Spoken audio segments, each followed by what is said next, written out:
Bonjour, dans cette vidéo je voudrais vous parler de la foi. La foi, qu'est-ce que c'est exactement? Quand on a la foi, on a en soi-même une forme d'espérance en quelque chose qui peut toujours être meilleur que ce que l'on a actuellement. On a la foi en des circonstances plus bienveillantes, plus bienfaisantes, plus satisfaisantes. Et en ayant la foi, on peut se guérir de plein de troubles, tellement de troubles auxquels nous pouvons nous guérir par la foi. Quand par exemple on se rend compte que Jésus, il a guéri des aveugles, des paralytiques, etc., on peut se rendre compte quand même que par la foi, on peut faire des grands miracles. On peut marcher sur l'eau, on peut guérir les gens, on peut faire des grands miracles. Et donc, ce que je voulais vous dire dans cette vidéo, c'est que par la foi, nous pouvons accomplir des miracles.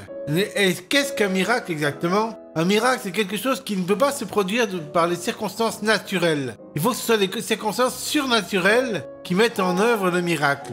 Donc c'est quelque chose qui se produit par des circonstances surnaturelles, c'est-à-dire par la voie divine, et pas par la voie naturelle. Et donc, par la foi, nous nous connectons à une force spirituelle qui est plus forte que nous, dans le but de réaliser des miracles qui sont des choses surnaturelles. Mais pourtant, un miracle peut être quelque chose d'anodin. Ça peut être simplement guérir d'une maladie, qu'elle soit petite ou grave. Ça peut être réussir à s'améliorer dans une activité quelconque, que ce soit le chant, le piano, l'art, son travail, ses études. Voilà, s'améliorer dans les activités que nous pratiquons au quotidien. Un miracle, c'est pas toujours quelque chose qui est tellement surnaturel que c'est inaccessible. Un miracle, c'est accessible, mais par la connexion au surnaturel, nous arrivons à le réaliser, et pas juste par une connexion naturelle. C'est-à-dire que c'est pas en se connectant juste à la nature que nous pouvons accomplir ce miracle. Nous devons nous connecter à quelque chose de transcendant, quelque chose qui nous émerveille de manière incroyable. Une béatitude, une profonde aspiration vers le bien et vers le bonheur qui résulte de la conséquence de la connexion spirituelle. Et ce que je voulais vous dire, c'est que pour se connecter à une force spirituelle plus grande que soi, il faut d'abord réussir à oublier tout ce qui est néfaste, tout ce qui est négatif, tout ce qui est obscur, tout ce qui est contre-productif. Et il faut réunir en soi toute l'énergie pour monter vers le ciel avec notre esprit, de telle sorte que l'on ne redescende pas de sitôt.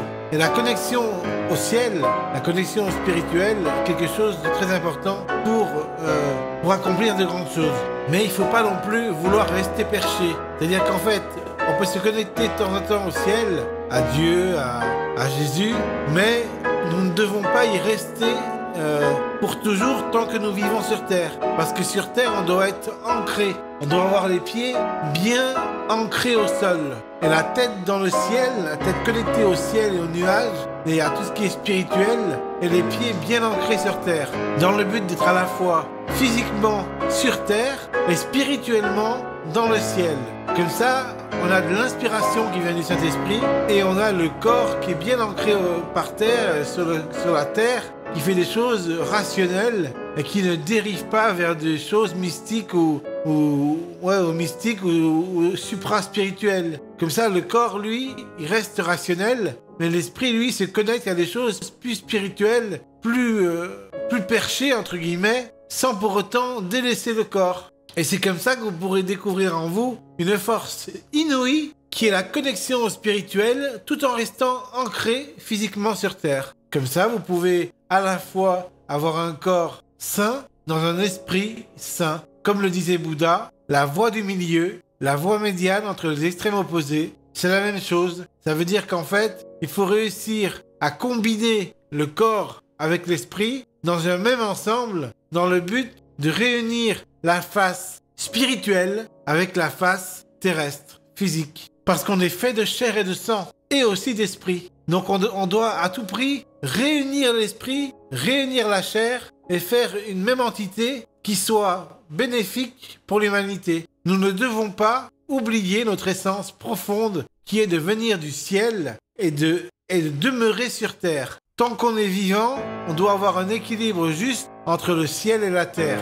Donc tant que vous vivez, vous ne devez pas vous perdre dans le ciel ou vous perdre juste sur la terre. Parce que si vous êtes que terrestre, vous allez oublier la part spirituelle qui est très importante pour votre inspiration profonde. Et si vous êtes que spirituel, vous allez oublier votre part rationnelle, votre part physique, votre part terrestre, qui est aussi importante pour pouvoir demeurer sur Terre. Voilà pourquoi il faut pouvoir combiner le spirituel et le naturel, le supranaturel, le surnaturel avec le naturel.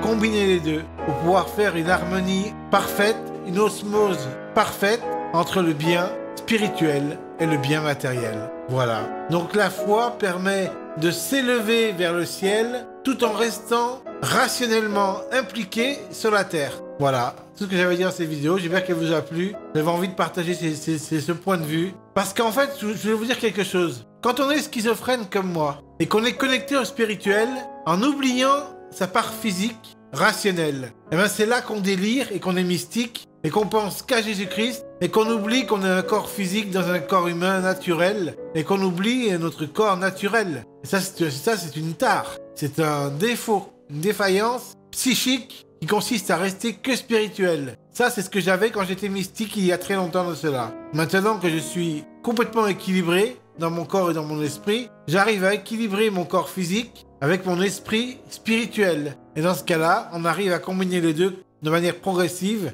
pour obtenir un résultat quasiment parfait. Voilà, c'est ça, je vous laisse, bye et bonne journée à tous et à toutes. Salut.